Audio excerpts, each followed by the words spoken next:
eza ya koyinda kaka véritable tour de Babel ekoti na équipe ya Ferré bazolo balangue moko te bazo se comprendre lisusu te mbutu ekoti na kati na bango incompréhension de incompréhension yoka neti eloko yo démarche au Charles Salaki. Charles m'a appelé pourquoi il nous a appelé avec Alain? Parce qu'il n'arrivait plus à joindre Ferré. C'est pour ça qu'il nous a appelé.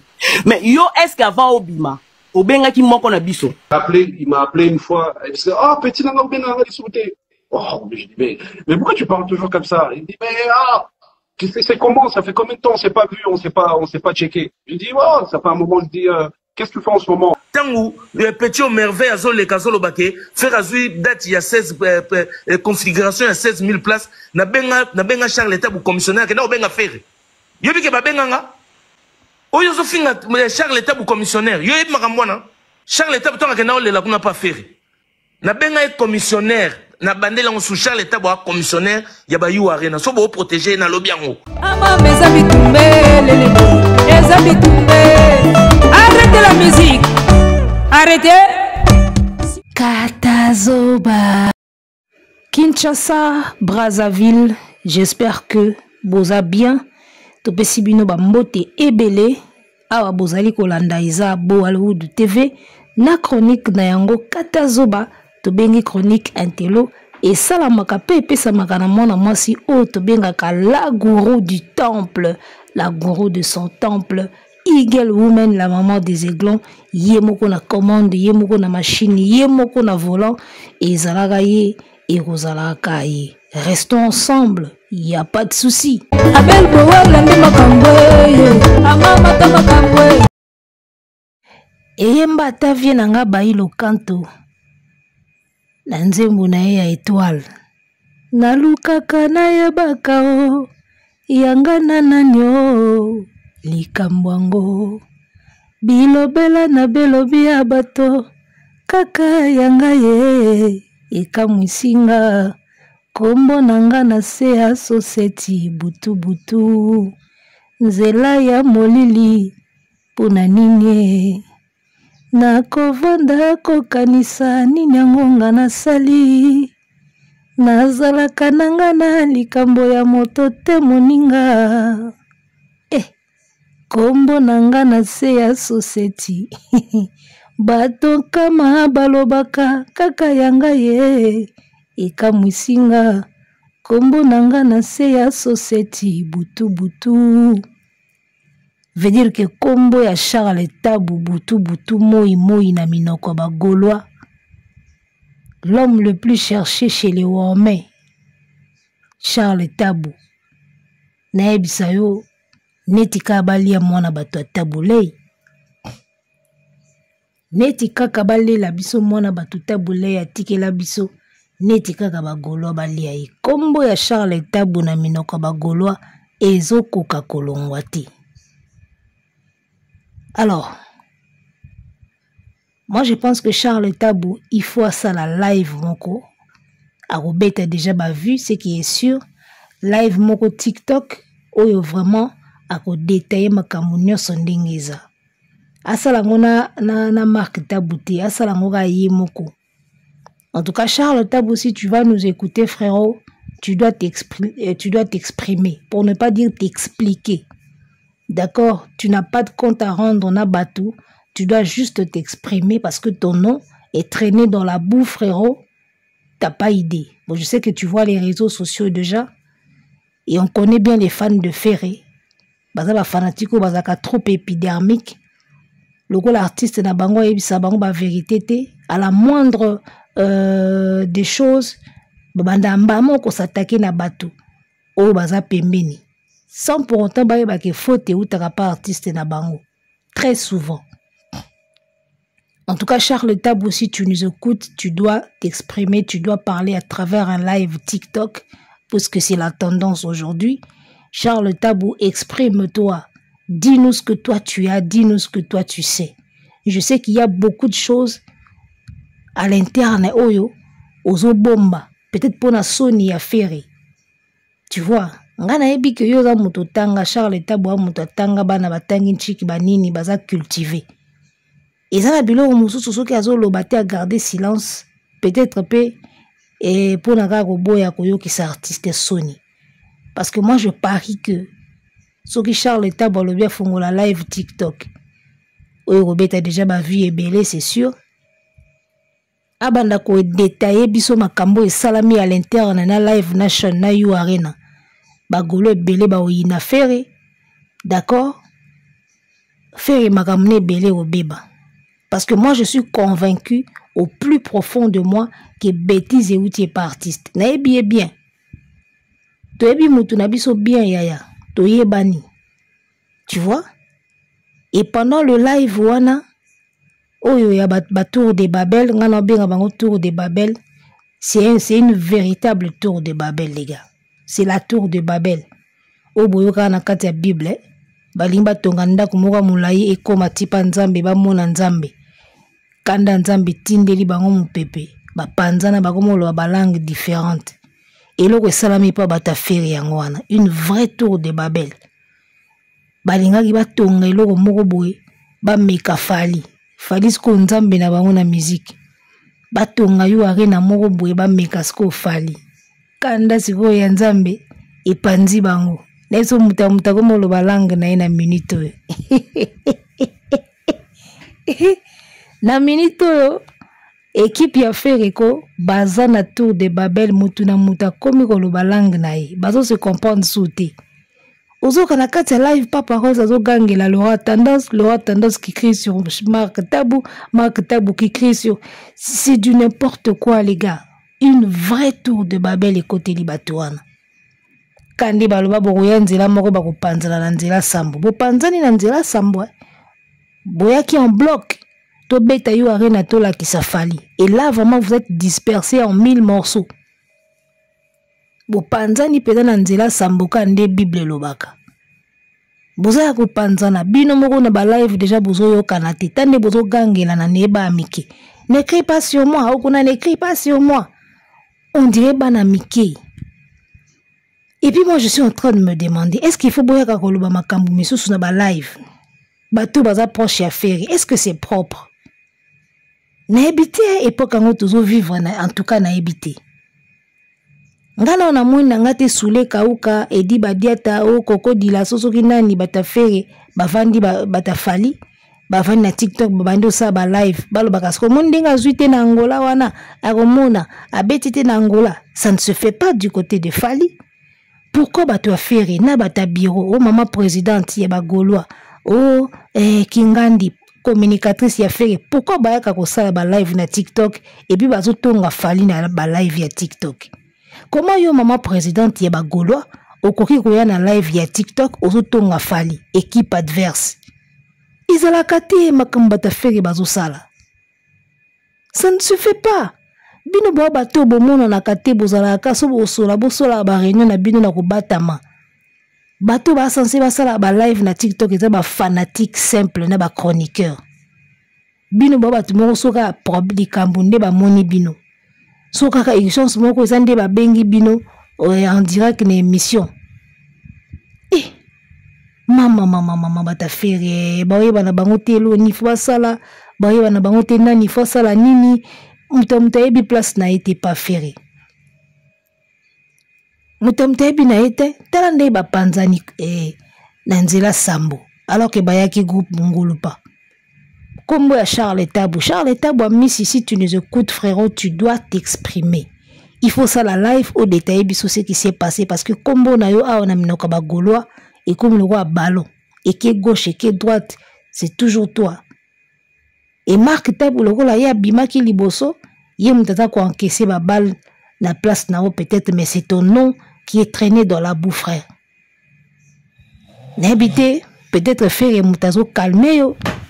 Parce que faire amakasi na ba jewana faire kozala azo calmer Charles Tabu na seke petit na ngakeba ko bimisa ba planter et yo bombaka seke tika ba fanatique ba s'agiter ka bongo bino bozo finga Marc Tabu zolo munene Charles Tabu tala zolo faire déjà ça coacher que yo vandaka calmer ko bimisa ba secrétaire so tekinga na sambwe faire azana ba jewana trop na zo ebisa bino. Nazo sabino ba Gaulois fait gaza na stratégie moko ya soka sumbi na nganda vandi calme bo finga kasko bato mususu alors que ye muta auto sumba kuna aza na habitude wana oni ba système oyo ezaka na bandako ba toilette akata ndako wana mutu moko atiki farata abendi chasse te alake na esko baotuna nani abendi chasse te avandi amelami bajela ya asalaka yango wana yo kanisi niveau bazofinga Charles Tabu, mais Charles Tabu a même pas temps à s'exprimer, même pas un tweet, hein? Même pas live moko boya s'exprimer. Peut-être peut faire la finale c'est que petit yo kolobate vandaka kalmba baba fanatique baganga ka bongo ba otika. Tala musicien na bino na boku misaka mukolo boko yeba ba vérité na ye ndenge boko baye kala mingi pete ka bo baye ya pour ba vérité ne leje comme bima muke muke bo baye na bino ye kala mingi ta. Le silence de Charles Tabu peut-être faire moko mutasombi silence wana ki vanda kolobate ba ofinga ba otika bazala ka bongo kolobate ngana ebike mukolo Charles Tabu koloba soka lobia si a détaillé babiloko bo yina fere. Je vous dis bon mona ke dossier o ba présentera bino na ba live et là mususu ke o Charles Tabu azana wana maboko. Alors j'ai suivi le live. Il y a ba Laura Tendance, ba Papa Rolls, ba tuana nyoso wana ba ba royaume keto. Tour de Babel, ba komi pena na kati ya Tour de Babel. Ba lo ba soulang moko te ba se comprendre souti. Kop boyela ki déjà c'est foiré. Et pendant ce temps siko tunanga nini, fali azana ye awa na Brazzaville, aye na ye mariage ya bangolondele. Ita niveau na daju. Fali na Charles Tabu na daju baye na bango mariage na Brazza. Ani kitoko pepele. Bino bokomi na Tour de Babel kuna. Bozo yoka na soute. Oya ganga, oya gangela oyo, oya loba oyo. On dirait bana mike. Alors, toyoki live ya équipe affaire ndenge baza ko se comprendre li soute. Véritable Tour de Babel. Alors, makambo ebimi na kati ya live wana. En tout cas, une grande partie à makambo. Et ça, quand babiloko te bandai ko loba déjà na ba analyse na biso. Tina mi pesi kombo la gourou du temple. Et ça pambate les gars. Gourou du temple et ça pambate. Ça dit que na ndenge ya spiritu biso mona makambo susu. To yebisa bino ke billetterie à faire les autres clignoter rouge. Oh, c'est rien, et logoté. Tebisa bino faire à sali deuxième vidéo aza mawa mawa. Oh c'est rien elogote. Tebisa ki bino ke. Aliro tozo kende nango. On dirait billetterie eza na problème. Lelo monde beaucoup mo sola na ba live. Mark Tabu alobi il paraît. Laura Tendance si azwaki lettre wana déjà il y a 1 mois. Biro basi ba yebaka na bango. Batiki bino siko bobo maranzoto. Achetez les billets. Bino mo boyoki ba vérité nenge bimi na kati ya live. Que Laura Tendance azaki dia na lettre wana il y a 1 mois. Bazali na maboko ba traîner nango. Ba monelo ba osala te. Ya monaki ba deuxième vidéo ye ba ke kotika ba dona Cameroun ba komi agité. Live ya mbango na TikTok. Ça c'est une sortie de crise. Faire ça les sorties médiatiques, il y a crise. Il y a ça ne va pas. Bato tembe, bozela bo mona sold out. Bozela bo kanga minoko bo changer langage. Ba changer langage. Ka bino bola kai bato ba kolela jusque là bino mo ka nde bolela. Ba slogan faire balukela ka yemoko. Ti bokolela, ti bokolela. Bino mo ka bolela banda bolela ka bino mo. Kolela na kolela. Iyo arena boleli boke na ngola kuna boke olela. Boleli na ba live. On dirait ba slogan wana bwakela ngo bino ba golwa. Ti bokolela. Mwambala na ncho. Alors, mukolo Charles Tabu ko s'exprimer. Nebisa bino bo baye feri. Ngana ebi mutu wana bien. Nebi mutuana abeba na ye kaka na ba label na ba maison na minute tozolo ba boy Sony Music azawapi batu basala ba live na ba TikTok bomeka na ko tuna batu na bino Sony Music na minute oyo azo se prononcer même pas na makambo nyonso ya Yu Arena ndenge bandi na ndenge sili kaka Live Nation kaka o media soki nani Sony Music azo se prononcer même pas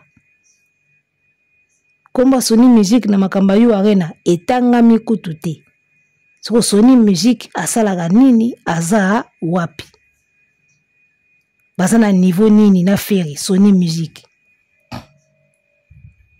apesaki elinzanza ya Belle Melody asuki ka wana azoyoka na su te abakisa linzanza mosusu ti ekoki bureau ya Fere Gola baza na système moko boye soki ba travailler sur un projet et que projet wana ekomi na suka ba secret ebima kaka projet esimba te na suka projet wana ba secret na bango fo ebima kaka tomona on a stade de martyr esimbaki mais na suka ba secret ebima kaka bakomo panzana Yu Arena esimbi te bakomo panzana donc chaque projet basalaka na suka ya projet wana il faut kaka ba secret bima bakoma kopanzana bapanzana kaka na suka projet toyebaka te lo nini esalaka bango ndenge wana tozwi likambo ya telefone o Charles Tabu abengaki Laurent na Alain Mabankou a informé bango po Fere abanda ozwa Fere na telefone te azwa Fere na telefone te yango abengaki Alain Mabankou na Laurent po informé bango ke awa situation eza mobulu tala nga nazoyebisa bino so tolandeli makambo bien pena na source tobi pena tolandela yango pena bien na bakati tomene pena baenquête ya solo so pena tolandeli bien tozo risque to découvrir ke Fere ti ndenge akendaki na Yu Arena ye moko personnellement ayebaki ke aobetani te toko risque to découvrir elo mo ya ndenge wana so tolandeli pena makambo bien parce que so tali attitude na ye moko artiste c'est comme si atiaki kaka to tiaka po to bangisaka afali mais na obeta na nga te so tolandeli makambo bien bomona makambo yo bazozwa na telefone te oza joignable te alors que oza na kati ya un projet ya monene Yu Arena donc mutu moko boyeko niveau ya inconscience oyo eza na artiste oyo nayebi te soki azalaka conscient ke asalaka musique mpona bafanatike en plus de cela Papa Rolls azokende kobenga Charles Tabu commissionnaire ya ba Yu Arena ata aza commissionnaire ya mosala ti yo ebi 10% ya Yu Arena soki ye azwi yango ebi combien de mbongo eza na kati ya 10% ka oyo ya pamba ya Yu Arena so commission na ye esimbi ya Yu Arena 10% ka ya pamba so eba pese ka 10% pamba oyebi eza na combien de dollars bato afere boza na impolitesse moko bolingi korespecte bato te bolingi kofinga bato facilement ntango yo obengi Charles Tabu commissionnaire ye ake pa afere ake ko se plaindre kuna normalement Fere fois benga yo a reprocher yo tu ne peux pas traiter quelqu'un comme ça ou ayeli bino cop bozo travailler na ye sur un grand projet ozo manquer respect alors qu'azo travailler na bino sur un grand projet ça ne se fait pas yango moni ba karma ezo landaka bino tina Angola bo betaka te na ebite concert nini ya Fere ebeta susu na mikolo ezoya onde molimo ya annulation wana elata ye libela nde na omona na ebite concert ya Fere moko prochaine soki ebeta on dirait esprit ya annulation banda na festigola ezolata ye festigola annulation Yu Arena annulation Angola fallait akende awa pa jamaïcain wana ti et pas jamaïcain bokeli soute eza pasi toyebisa bino boosila bootya tembe ofali azosila otali pena carrière afali otali ya Fere nani aosila bino bwaka na soni te ya bureau ya Fere en plus bino bato boza proche ya bureau boza na baposte na bureau boke evandelaka ba live na TikTok botanga kombo afali est-ce que bata fali ba na temps sala bongo po batanga bata Fere c'est toujours vous qui citez les gens de Fali C'est toujours vous qui prenez du temps pour parler de Fally. Maman oye bazobenga soki Mama Bernice wana. Batie présidente ya bagolwa. Okomona ye na live na bana basi moko boye. Babeta masolo a Fally. Est-ce que ça se fait? Nayebi so Mimi Chikeva sala ngo a paix à son âme. Nayebi te. Nayebi soki en tant que maman présidente Milchek avanda na ba live atanga ba musicien mususu. Pour mon niveau ya basse sur eza côté bata fereko. Non. Bulukela ngo kombo. Bato bakotanga makamba Fally na TikTok. Eza ba fanatique na bino. Na ba communicateur ba chronifuati. Bango nde ba osa musala wana. Yo oza déjà na bureau à faire, o communicatrice, o maman présidente, o attaché moko ya faire, oza na droit au sala live na TikTok pour citer Fally ou pour parler mal na makam Fally azo sala. O azo tchaba rideau, o eza ba base, o nini, maman, eza nini. Eza la nini boye ba rôle na binote. So ba pesi yo poste, ba expliquer yo rôle na yoti. So comprendre bien te tuna. Moi, je ne vois pas une présidente, il y a orchestre Moroboé, na live, abeta masolo ya orchestre Moussousou. En tout cas, je ne vois pas ça. Na barol ba ope saka bino wana. Na mona angote? Rôle ya ba fanatique, na ba chronifuati, bino sou bata bio boko moko tango. Ba lora tendance ba mataka na ba live, ba betaka ba masolo. Ezalaka te. Ezalaka te. Eza na bateau baza attaché na bureau ba mona na kaka deke likambo eza. Événement munene eza amonani. Événement moko munene eza abimi aye koloba. Vous ne pouvez pas être là tout le temps na ba live ko critiquer ba makambo Fally. Ça n'a aucun sens. Bon mi pesa pe respect ko. So bozoe ba swelo ko osala te bozongela ba kop na bino akala botika na bino mambu bosala wana po bozoe bango te. Bozoye bangote, est-ce que maman présidente ya groupe ako mataka na ba live po beta masolo ya leader ya orchestre mususu? Est-ce que ça na sens? Est-ce que ça na sens mambo ça la ma pas faire? Soit disant communicatrice ya leader ya orchestre a mataka na live po lo baka ba sujet ya Fally. Est-ce que ça na sens? Soki ka ba vu yango tozo wele la biso nyonso yi. Soki ka sentiment ngo ya ko sala live nazo yeba te. Nazo yeba te. Sikoyo awa bosali ba live boza ko swana bino na bino. Biso sikoyo poto lo baneti ndeni. Bozo reprocher Marc Tabou.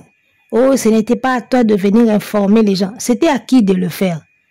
Sikoyo o ezaki ye fois sala ngo azaki wapi? Alors il a diarrhée, à Karamana WC, ce n'était pas à Marc Tabou de le faire, oui, mais c'était à qui de le faire? Et il était où celui-là? Poya Rolobango. Bomoni Sony, Boyoki Sony a annoncé que to kokite na yo arena to échoué. Ya moni bovanda kinde wana bomela mingume. Onde banguma. Bozo na bino lettre banda kala bovanda bobatama bomela misoni te ya olobaka ke communiquer. On a tenté tout mais on a échoué avec You Arena. Sony bokosei ba malade, on a zaki malade, on a zaki ko bela non bokosei malade te. Sony ale mabanku depuis il est où? Ale mabanku depuis annulation azoloba te bo olobati. Bomoni Sony bo se liguer contre Fally. Pour soutenir Ferré, aozwana epete mwana. Aozwana ete système mwana maele na mwana zoba basombeli ba cartable sika, rentrée scolaire, uniforme ya sika, ba sac ya sika, ba crayon de couleur ya sika ya minene, ba kaya sans feuille, ba crayon nyonso tout basombeli, aokende kuna pa azozwa te. Il a tout mais azozwana epete. Ka mwana classe azokende nchiki kaka Namo uniforme na ye kaka niki yango bien sukoli yango bongisi yango bien ye wana zo bimbola kuna na classe les premiers kaka ye ba 10 sur 10 kaka ye eloko bosala yango wana. Moi je trouve ça bête au vandi na live yo maman présidente ya Kingandi yo maman nani communicatrice ya musicien Kingandi bovandi na live boseka ka ba rideau a Fally bolo baki akokita na ye azosila na ye deja asi asili mama oyo pena fali na fere toluka moto azosila musicien oyo azosila oyo entre fali na fere toluka musicien pena oyo azosila oyo et vous pensez vraiment que ça fali toza na 2024 tokota 2025 les gars otali parcours ya fali otali parcours ya fere na bango mibale toluka musicien oyo azosila et mpo na bino bomona pena ke eza fali oyo boami su 5 heures ya soloka nde nalobaka bomona bien te boza vraiment bami su 5 heures fallait bokende soki le 30 novembre pas jamaïcain bokete pourquoi pas jamaïcain bopesi suite te eza pasi eloko ezokanga fere lelo eza oyo tobengaka baeffet cumulé. Faire accumuler des fautes, il a accumulé des erreurs, lelo siko a commis ko payer ango. Tout ce qu'il a négligé na carrière na na début, ba faiblesse wana, ba faute belé, on ne se bande ko tolérer. Tout ce qu'il tolérait, il négligeait là. Yango bandi ko peser sur yé maintenant là. C'est ça le résultat de l'effet cumulé. So mutazo bomba microbe na nzoto suka nango tomber malade. Fait siko komi pena malade musicalement. Pourquoi? Parce que azako bomba ba microbe belé. Ba bêtise belé, ba faute belé, ba gaffe belé, ya bandomo naka aizaka moko yoleka, a mi balé oleka. Et comme mi satu, mi ne mitano moto ba sambo mwa beli boazo mizo mina moko zo mina mi balé. Vous comprenez? Et mata lelo siko ekomi ko peser sur ye. Paulo Tudi lo alobi makambo ebele kuna. Makambo ebele on retrouve Ferré dedans. C'est tout à fait lui. On connaît l'homme et son jeu. So yebi mutu. So ba ye so mwana oyo asali boye oyeba kiza yetu eza yete. On connaît. Na minute oyo sikoyo balora tendance l'équipe ya Ferré. Na ebite moyena juger batute mutu na mutaza na makam na ya sala kaza libre ya sala oya lingi. Nous on a connu cette dame là la télévision en tant que chroniqueuse ya TV ya mbakaba musicien nanana tant il fallait azo reni sika Laura tendance Nicole Vangu elengizenga bazaki basero bazaki kopela na TV buka kenda poto alimwa. Tout le monde a bima boyo, soki communicatrice ya faire, soki manageuse ya faire, soki nanti le beto yeba charger o ya zate pembeni ya faire. Tout le monde a bango wana na faire na ba restaurant na banani. Maman, ozalaki chroniqueuse tout simplement. OK poto vande. Si tu sens que tu as une certaine vocation pour travailler dans l'industrie musicale ou aux côtés d'un artiste, il y a des formations à faire. Ça, la formation, ce qui est management au commis manager, ce qui est attaché de presse au commis attaché de presse. Ce que vous faites là aux côtés de Ferré, c'est de l'amateurisme. Oye bien le côté, parce que tu as été une fois à la télé en train de recevoir les musiciens, au canisi que oye bien monde de la musique, de travailler na Ferré. Et après, vous faites du n'importe quoi. Mais de ouf. Les gars. Vous faites du n'importe quoi. Madame a invité à Zalaki Awa, a invité à Longwe, Tomonika Abou, l'aura tendance à continuer. Toujours ça avec Ferré. Au Kansalogo, la oya ke, Azaki Mabe, oya hier, oya la Ferré bonheur. L'autre comme nous soit dans la TikTok. C'est fou, hein? Artiste ending one. Oya kolongwa, bo Kansalogo la yende azaki mutabotutu, mutamabenyo so alongwe bobeti maboko. Oya koya wana boyambi bo sepeli bobeti ba siffle bomeli masanga bo fungoli ba champagne. Apo to kosuka to komo swana na ba TikTok. Pona ba oba yaki wana. Na minute na ba oba kena ba oba tikali. Siko banani to pesi raison. Heureux. Il n'y a pas de mauvaise troupe, il n'y a que de mauvais chefs. Faire à cause changer bateau tant qu'il veut. Tant que lui-même reste le problème, il y a carrière naïe. rien ne va changer. A changer ba label combien? Faire a changer ba manager combien? A changer ba label combien? A changer ba maison de disques combien? N'est-ce pas s'il y a 5 ans, ceux qui 3 ans, ceux combien d'années? Mais c'est fou. Et puis là au moins ils ont changé carte. A changé té. Donc faire ça le la moteur ya mutuka. À chaque fois mutuka ils ont tombé en panne, ils ont changé la couleur, a changé ba rétroviseur sans qu'il changer moteur.